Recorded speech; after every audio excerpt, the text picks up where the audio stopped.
तो ये हमारा आज संविधान के विकास का दूसरा पॉलिटी का दूसरा चैप्टर है। तो आइए हम देखते हैं कि संविधान का विकास कैसे हुआ।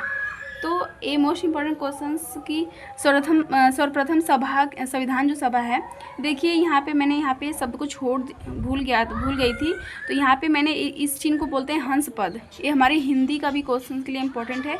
जब कोई भी शब्द बीच में छूट जाता है और उसे हम अलग से ऐसे लिख देते हैं तो इसको हंस पद बोलते हैं। तो हंस पद से भी क्वेश्चन पूछा है कि जो हमें त्रुटियाँ होती हैं वो जो छूट जाती हैं उसके लिए कौन सा पद का प्रयोग करते हैं, तो हंस पद का। तो सर्वप्रथम संविधान सभा के गठन के बारे में किसने कहा था, तो 1895 में बाल गंगाधर तिलक। अब हमारा नेक्स्ट क्वेश्चन है कि गांधी जी ने अपनी पुस्तक यंग इंडिया, तो यंग इंडिया का भी क्वेश्चन पूछा है कि यंग इंडिया किसकी पुस्तक है, तो गांधी जी का हमें याद होना चाहिए।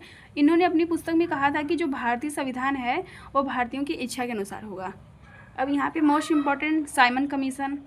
तो पहले मैंने पढ़ाया था कि जो साइमन कमीशन है वो कब आया था, 1927 ईस्वी में। और इसमें कितने सदस्य थे, 7 सदस्य थे और इसमें एक भी भारतीय नहीं था, इसलिए साइमन कमीशन का बहिष्कार किया गया था, क्योंकि इसमें 7 सदस्य में कोई भी भारतीय नहीं शामिल था।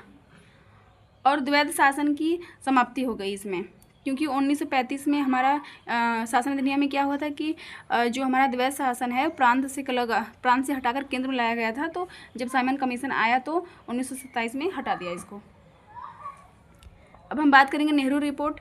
तो नेहरू रिपोर्ट के जो अध्यक्ष थे, पहले हमारे मन में ये नहीं होना चाहिए कि जवाहरलाल नेहरू थे, क्योंकि मुझे भी पहले ऐसा लगता था कि जो नेहरू रिपोर्ट है वह जवाहरलाल नेहरू ने, लेकिन नहीं, मोतीलाल नेहरू ने किया था, जिसके अध्यक्ष मोतीलाल नेहरू थे।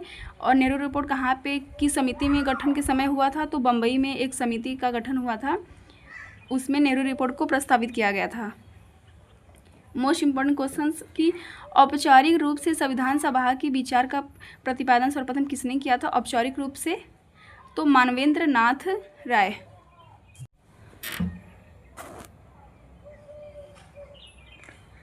मानवेंद्र नाथ राय। भारतीय राष्ट्रीय कांग्रेस ने पहली बार संविधान सभा के गठन की कब मांग की थी, तो 1935 में, हमें ये भी याद होना चाहिए। अब हमारा नेक्स्ट है अगस्त प्रस्ताव। अगस्त प्रस्ताव के बारे में पहले इसका डेट याद होना चाहिए। कभी कभी डायरेक्ट पूछ देता है कि अगस्त प्रस्ताव कब आया था, तो 1940 में। और फिर नेक्स्ट क्वेश्चन पूछता है कि अगस्त प्रस्ताव को किसने लाया था, तो लॉर्ड लिनलिथगो के शासनकाल में हुआ था। और इस प्रस्ताव में क्या हुआ था कि जो हमारा कांग्रेस है और मुस्लिम लीग है ये दोनों ने अगस्त प्रस्ताव को अस्वीकार कर दिया था। तो ये भी हमें पॉइंट याद होना चाहिए। अब हमारा नेक्स्ट है क्रिप्स प्रस्ताव 1942।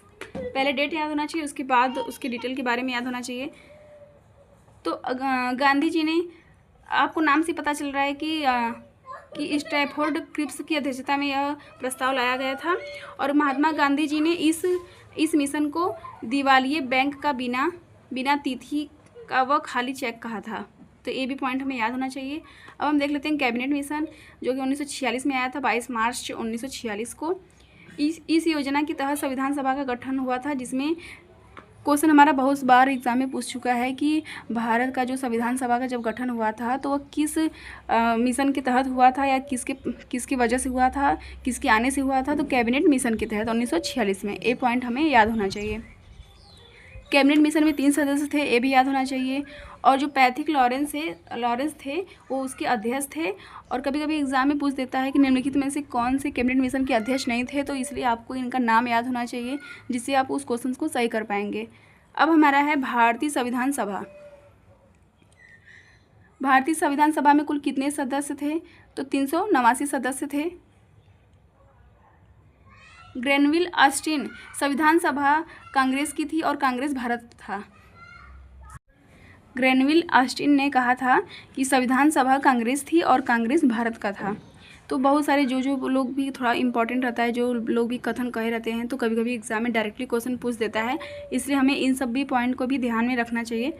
अब मोस्ट इम्पॉर्टेंट क्वेश्चंस डायरेक्ट पूछता है कि संविधान सभा की पहली बैठक कब हुई थी, तो 9 दिसंबर, फिर 2 दिन बाद मतलब 11 दिसंबर को दूसरी बैठक, फिर 2 दिन बाद 13 दिसंबर को तीसरी बैठक हुई थी। तो ऐसे हम 2 डेट छोड़कर कंबाइन से हम याद कर सकते हैं एक साथ।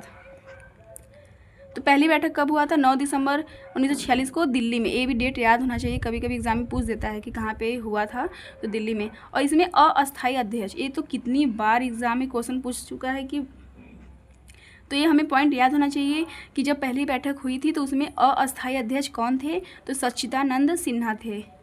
और इस जो बैठक हुई थी संविधान सभा की, मुस्लिम लीग ने इस बैठक का बहिष्कार किया था, तो ये पॉइंट भी नोट करना चाहिए। अब हमारा दूसरी बैठक, तो दूसरा बैठक हमारा कब हुआ था? तो 11 दिसंबर 1946 को, 2 दिन छोड़कर। इसके अस्थायी अध्यक्ष डॉक्टर राजेंद्र प्रसाद। ये दोनों क्वेश्चंस बहुत सारे एग्जाम में पूछ चुका है। और संवैधानिक सलाहकार कौन थे? तो बी एन राव। ये भी याद होना चाहिए, ये भी पूछा है बहुत बार। इसमें जितने भी क्वेश्चन है वो सारे इंपॉर्टेंट है।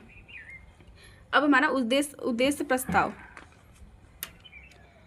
तो उद्देश्य प्रस्ताव हमारा तीसरी बैठक में आया था 13 दिसंबर 1946 को जवाहरलाल नेहरू ने। और उद्देश्य प्रस्ताव को कब स्वीकृति मिली? तो 22 जनवरी 1947 को। और उद्देश्य प्रस्ताव ही आगे चलकर हमारा क्या बना? प्रस्तावना बना। अब हमारा नेक्स्ट है,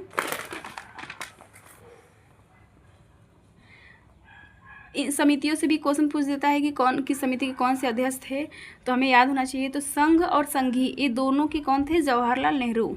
तो संघ संघी ऐसे करके आप याद कर सकते, 1-2 बार बोलेंगे अपने मन में अपनी कॉपी पर नोट करके, तो आपको ऑटोमेटिक याद हो जाएगा। और मौलिक अधिकारों एवं अल्पसंख्यक के लिए बात करेंगे तो सरदार वल्लभ भाई पटेल। और प्रारूप समिति मोस्ट इम्पॉर्टेंट, ये तो बिल्कुल भी याद होना चाहिए कि प्रारूप समिति के अध्यक्ष कौन थे? डॉक्टर भीमराव अंबेडकर। और संचालन समिति के अध्यक्ष कौन थे? ये भी डॉक्टर भीमराव अंबेडकर थे।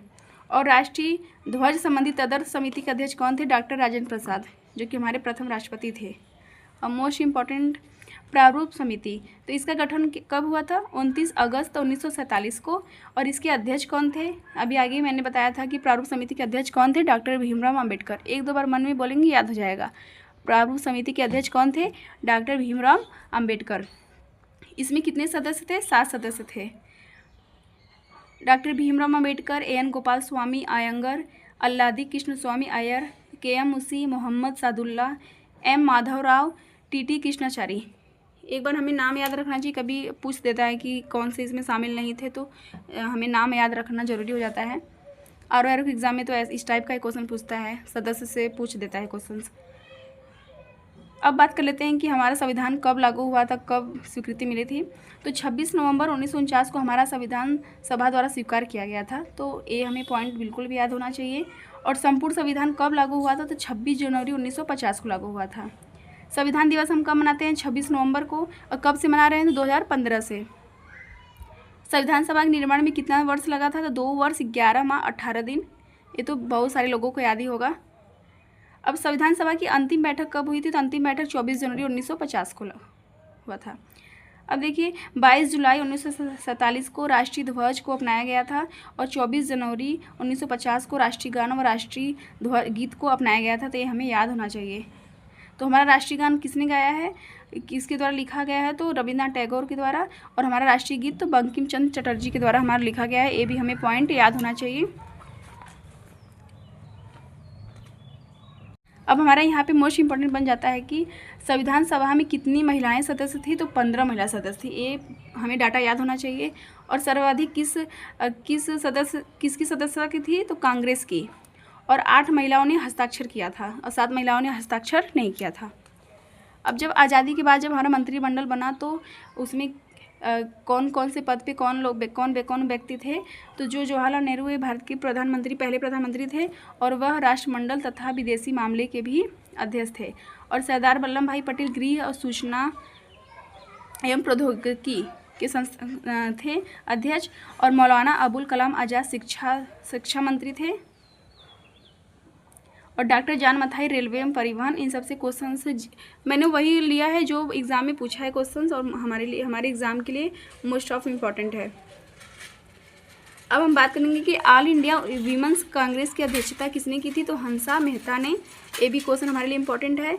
और संविधान सभा में पहली मुस्लिम कौन थी जो एकमात्र मुस्लिम महिला थी? तो बेगम एजाज रसूल।